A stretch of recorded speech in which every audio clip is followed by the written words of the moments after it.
أصدقائي، أنا الطالب موسى علي جمع البوصعيدي صف ثالث سابع، وعلمتي الأستاذة إيمان الجابرية.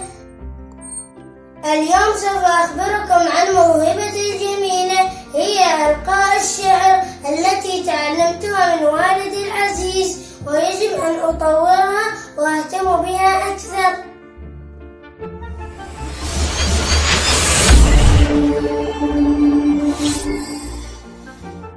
أجل يا أصدقائي لنشاهد بعض المقاطع الشعرية.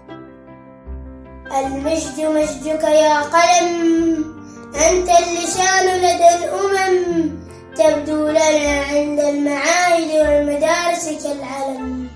ما زلت أذكر حين ناولني أبي هذا القلم، وبدأت أكتب أحرفا تنثال عندي كالديم.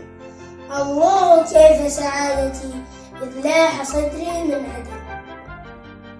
الله قد أوصاني بأن أحب جاري، فأهله كأهلي وداره كداري، إذا أراد شيئا أعطيته مقداري، وإن أتى بنصح أصغيت للأخبار.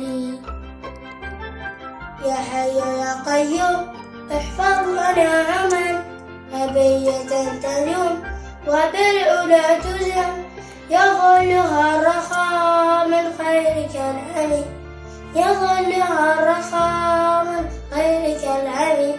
أن تسلمي عمل يا حرة المرم، وصولك الأمل غاياتك السلام، أهدى لك الولا يا موطن الكريم، أهدى لك الولا